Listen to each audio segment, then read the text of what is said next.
हाँ जी, अस्सलाम वालेकुम। कैसे हैं आप लोग? तबीयत मिजाज ठीक है? जैसा कि मैंने आप लोगों से प्रॉमिस किया था कि मैं आपको गाइड करने के लिए आऊँगा एक दफ़ा फिर से, कि ऑनलाइन जो एग्ज़ामिनेशन है ये किस तरह से कंडक्ट किया जाएगा।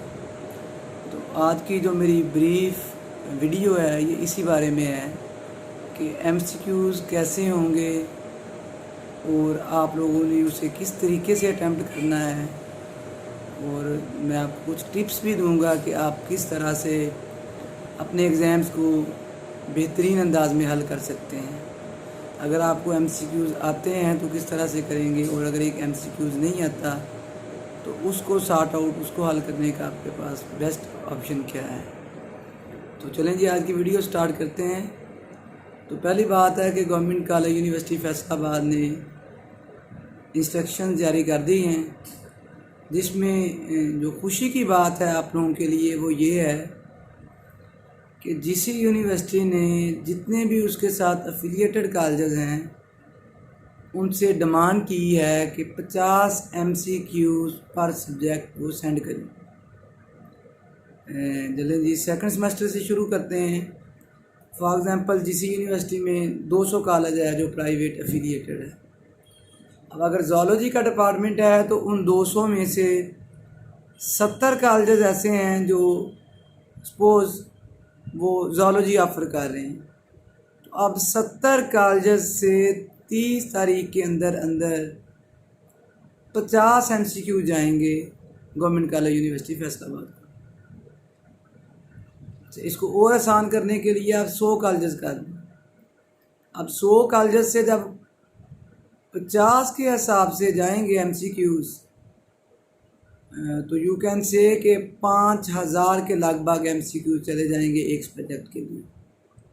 फॉर एग्ज़ाम्पल वो सब्जेक्ट ए है, जस्ट लाइक अगर ज़ूलॉजी के स्टूडेंट्स हैं आप तो उसको कह लें कि ZOL 302 कोड है।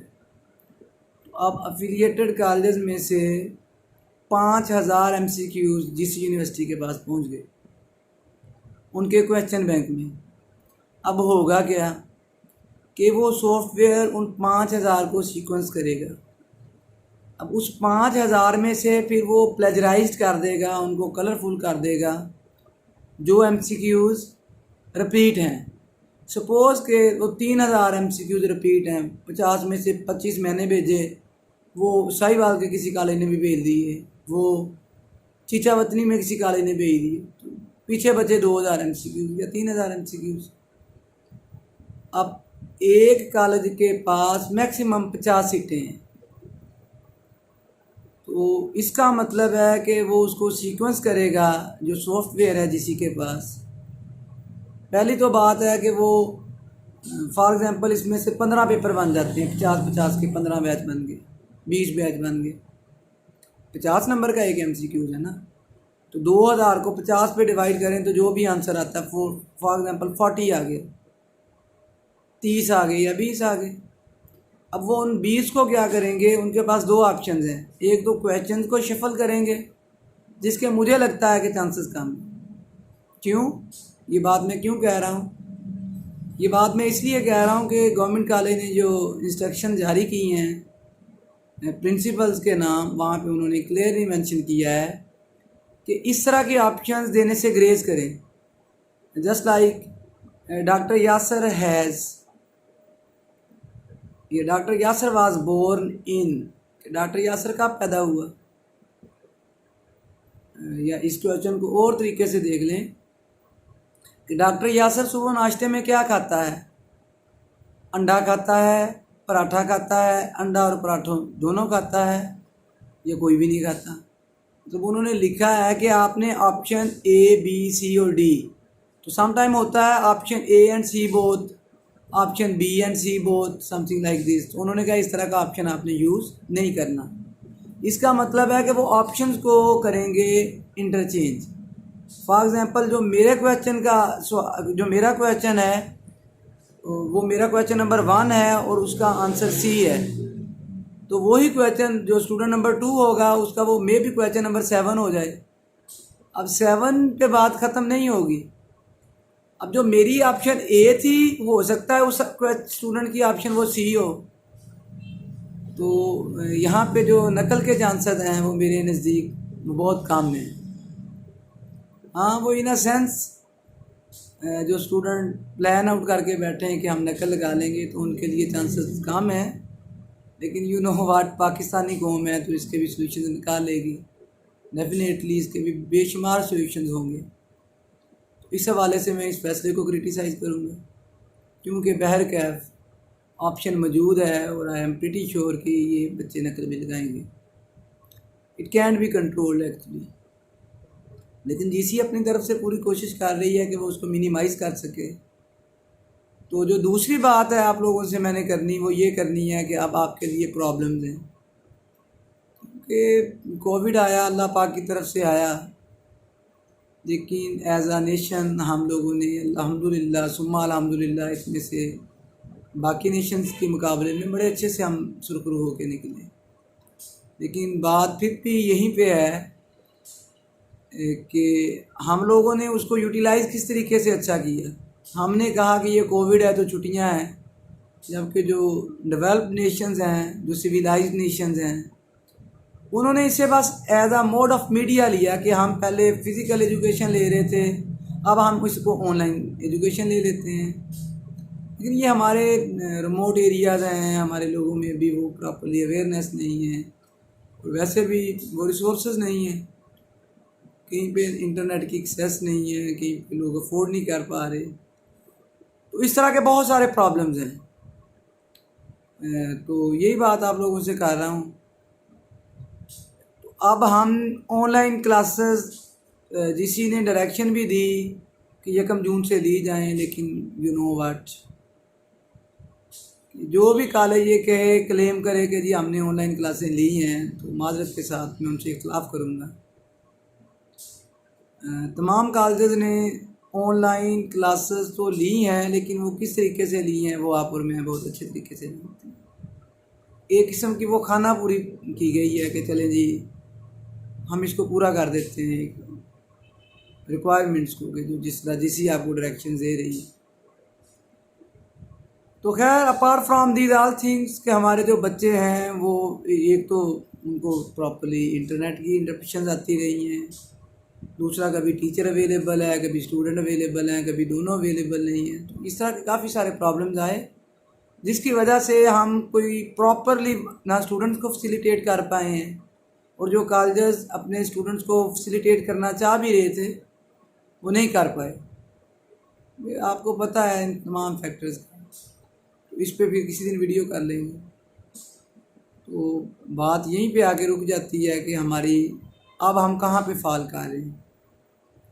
फिर गवर्नमेंट ऑफ पाकिस्तान ने अलाउ किया स्टूडेंट्स को 15 सितंबर से स्कूल और मेरा ख्याल है कॉलेजेस और यूनिवर्सिटीज़ को ओपन किया गया, रीओपन किया गया। लेकिन वहाँ पे फिर प्रॉब्लम आ गया। वो SOPs इतने शदीद थे कि स्ट्रिक्ट थे कि जी आप अगर मॉर्निंग में लगा रहे हैं तो यहाँ पे 500 बच्चा ऑलरेडी पढ़ रहा है, तो वहाँ पे उन्होंने कहा जी आपने सोशल डिस्टेंस का ख्याल रखना है। अब यहाँ पे सोशल डिस्टेंस का ख्याल रखा जाता है तो वहाँ पे कहा जाता है जी 3-3 फुट का फासला रखें। तो डेफिनेटली यू कैन अंडरस्टैंड कि यहाँ पे 500 बच्चा 20 कमरों में बैठता था, अब वो 500 बच्चा 40 रूम में बैठेगा। तो अब कॉलेज के पास 40 रूम भी नहीं है, तो उसका हल भी कॉलेज ने चले something is better than nothing के तनाज़र में 20 बच्चों को बिठाया एक रूम में या वाट एवर। उन्होंने किसी तरीके से मैनेज किया कि बच्चों का पहले ही ऑलरेडी अर्ज हो चुका है तो फर्दर ना हो। तो दूसरा उन्होंने इस चीज़ से भी मना कर दिया कि आप जनाब डबल शिफ्ट नहीं लगा सकते, और बड़े उन्होंने सख्त कंडीशन रखी कि आप अगर लगाना चाहते हैं तो something like this or that. तो बहर क्या वजूहत बनती गई और जो 15 सितंबर था वो लिंगर ऑन आज हम 25 या 26 सितंबर में आके बैठ गए। और ऐसे में ऑल ऑफ सडन जो मजलूम स्टूडेंट्स थे, मासूम स्टूडेंट्स थे, उन पे जुल्म के पहाड़ टूट गए। उनको ये नवीद सुना दी गई कि आपके जी ऑनलाइन एग्ज़ाम्स होंगे। जो बेचारे पहले नहीं पढ़ सके, अभी अगर उनकी स्मूथ लाइन होना शुरू हुई थी क्लासेस, तो यहाँ पे आ गया नया क्लैश। पहले तो आपने 15 दिनों में, इवन दो जो 4th सेमेस्टर के सीनियर स्टूडेंट्स हैं उनके पास तो 10 दिन भी नहीं रह गए, 6-7 दिन रह गए। कि पहले जो उन्होंने सिलेबस पूरे सेमेस्टर में पढ़ना होता था, अब वो सेमेस्टर क्या करेंगे, वो 10 से 12 दिनों में पढ़ेंगे। अच्छा वो टीचर्स भी यूज टू हैं, स्टूडेंट्स भी यूज टू हैं, तो वो आप प्रॉपरली लेक्चर्स ले रहे हैं। तो मैं यही सजेशन दूंगा आप लोगों को कि अब आप रिज़ल्ट ओरिएंटेड स्टडी करें। अब आप मुझसे पूछेंगे सर रिज़ल्ट ओरिएंटेड स्टडी क्या होती है? तो रिज़ल्ट ओरिएंटेड स्टडी का मतलब यही है कि आप हार्डली देखें 6 से 7 आपके पास चैप्टर होंगे, किसी भी आपकी बुक है आउटलाइन आप देखें 7 चैप्टर।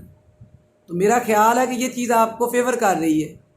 फेवर किस तरह से कर रही है कि अब आप कंसेप्चुअल स्टडी को, being a teacher I feel a bit shame कि जब मैं आपको कहता हूँ कि कंसेप्चुअल स्टडी को छोड़ दें, लेकिन मुझे बहुत सारे फैक्टर्स को माइंड में रखना पड़ता है, आपके पेरेंट्स को, आपके फ्यूचर को। You know what, it's very unfortunate कि हमारा जो एजुकेशनल सिस्टम है वो ग्रेडिंग पे डिपेंड कर रहा है।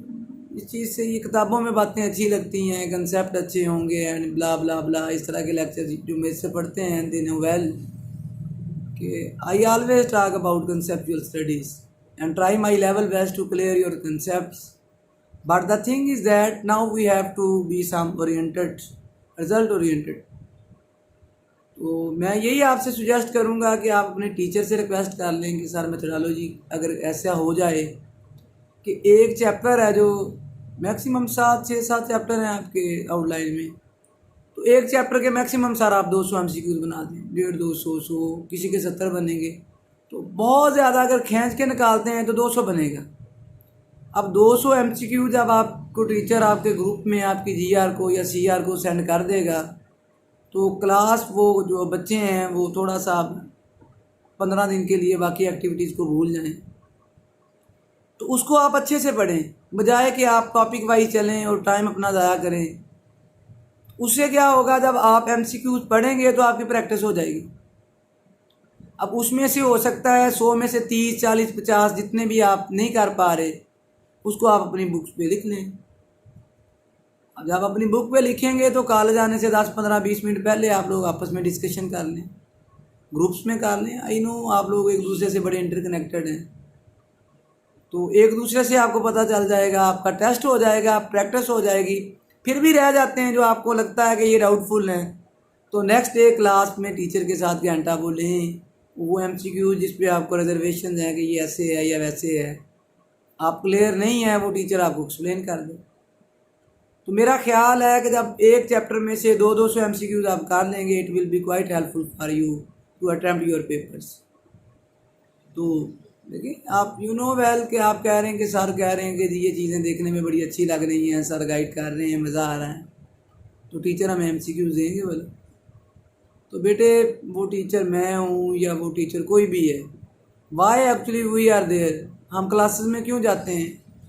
Just to facilitate you, otherwise we enrolled, हम क्या करते हैं, ड्रॉप आउट करते हैं आपके इनबॉक्सेस में आप नोट्स वगैरह, बुक्स वगैरह। तो वो तो आप घरों में भी पढ़ सकते हैं, मैच्योर हो गए हैं, मास्टर्स के स्टूडेंट्स हैं, तो इंग्लिश आपकी अच्छी है, आप उसको ट्रांसलेट तो कर सकते हैं कि ये क्या लिखा है, समझ भी सकते हैं, अब आपका मैच्योरिटी लेवल वो है। तो उसमें यही है कि आप लोग टीचर से रिक्वेस्ट करें, वो आपको फैसिलिटेट करने के लिए आते हैं। आई एम क्वाइट होपफुल कि वो आपके साथ कोऑपरेट करेंगे, इंशाल्लाह उन्हें करना भी चाहिए। तो कोई इस तरह का आप प्लान तैयार करें कि आप इस तरीके से स्टडी करें, उससे आपका जो एग्ज़ाम्स हैं वो रिज़ल्ट ओरिएंटेड हो जाएंगे, आपके मार्क्स अच्छे आ जाएंगे, CGPs अच्छी बन जाएंगी। और दूसरा तरीका जो मैं आपको बताना चाह रहा हूँ, फिर भी आप इस तरह ट्राई करते हैं, उसके बाद देखते हैं कि आप पेपर में एक क्वेश्चन आ गया जो आपको लगता है कि मुझे नहीं आता, उसके 4 ऑप्शन होंगे। अब आपने उसको सॉल्व आउट कैसे करना है, ऑप्शन नंबर 1 देखना है, उसके बारे में फॉर एग्जांपल वो बताया जाता है जी जो क्रोमोसोम है वो बेस्ट किस फेज़ में नज़र आते हैं।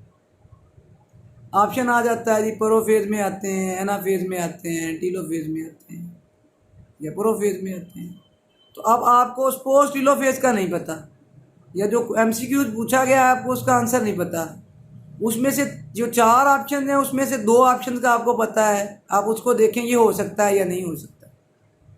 आपको MCQs का नहीं पता, ऑप्शन नंबर 1 को देखें, अच्छा ये तो बिल्कुल ही इसका आपको अंडरस्टैंडिंग, उसमें 4 में से 2-3 ऑप्शन को आपको डेफिनेशन आती होंगी, उनसे अंडरस्टैंडिंग आती होगी, तो आप रिजेक्ट कर दें कि ये वाला नहीं हो सकता। जो आपको MCQs नहीं आता उसमें ये ना ढूंढने कि ये हो सकता है, आप उसमें से ढूंढने कि ये वाला नहीं हो सकता। फॉर एग्जांपल 4 थे, एक उसमें से एक का आपको पता था, आप उस वर्ड से फेमिलियर थे और आप कहते हैं कि ये नहीं हो सकता, तो अब आपके पास वो प्रोबेबिलिटी के चांसेस हैं वो ज़्यादा हो जाएंगे। यहाँ आपने 4 में से तुक्का लगाना था, आप 3 में से लगाएंगे, तो आपके पास चांसेस ज़्यादा हैं। आप पहले आपके पास 25% चांस थे ठीक होने के, 4 MCQs हैं तो 25 25 25 100 हो गया। जब आप ए को निकाल देंगे ऑप्शन में से, 3 ऑप्शन में से सिलेक्ट करेंगे तो 33% आपके पास चांसेस हैं। इसी तरह आप दूसरे ऑप्शन को देखें, आपको लगता है ये भी नहीं हो सकता, अब पहले आपके पास ठीक होने के चांसेस 25% थे, अब आपके पास 50% है, 50-50 है, तो तुक्का लगने के चांस ज़्यादा हैं। इसी तरह 3 के 3 को रिजेक्ट कर दें, जो चौथा अननोन है डेफिनेटली वही होगा। तो MCQs को थोड़ा सा सेंसिबल होके, और बहुत सारे स्टूडेंट्स मैंने देखा है, मैं भी जब पब्लिक मिशन के एग्ज़ाम देने जाता था ना अपने करियर में, तो मैं बड़ा अंडर प्रेशर हो जाता था कि एक MCQs के लिए 1 मिनट है, 90 मिनट में 100 MCQ सॉल्व करना, तो मैं जल्दी जल्दी उसको ज़्यादा टाइम नहीं कंज्यूम करता, लेकिन 1 मिनट बहुत होता है। तो इसको अंडर प्रेशर नहीं होना, सली से अपना टाइम लेना, 1 मिनट बहुत होता है। वैसे आपको लग रहा होता है, आपकी साइकी चल रही होती है कि जी मिनट तो फ़ौरन से गुजर जाएगा, आप अपने पास क्लॉक रखना और देखना 1 मिनट ठीक ठाक टाइम होता है। तो तसल्ली से, तहम्मुल से आपने MCQs करने हैं, प्रॉपरली उसको अंडरस्टैंड करके। तो ये अभी तक की मेरे पास डिटेल्स थी जो मैंने आपके साथ शेयर करनी थी। और दूसरा, रिज़ल्ट्स के बारे में भी बड़ी अपडेट आ रही है, कुछ कॉलेजेस अपने स्टूडेंट्स को रिज़ल्ट्स बता भी रहे हैं, तो ये बच्चों के लिए कोई अच्छी खबर नहीं है, बड़ी मायूस कुन खबर है, बड़ी परेशान कुन खबर है। तो पहले ही आप लोग डिप्रेस हैं, तो मैं फिर किसी वीडियो में इसके साथ डिस्कशन करूँगा कि जिन लोगों को रिज़ल्ट्स बता रहे हैं ये चेंज होंगे और ड्रामेटिकली चेंज होंगे। जिधर आपको 76% एग्रीगेट बता रहा है कॉलेज वाला, वहाँ पे 70 भी नहीं रहेगी। वो कैसे है वो मैं आपके साथ फिर कभी बात करूँगा। तो अब तक के लिए यही, दुआओं में याद रखिएगा। अल्लाह ताला आप सब काम नासिब।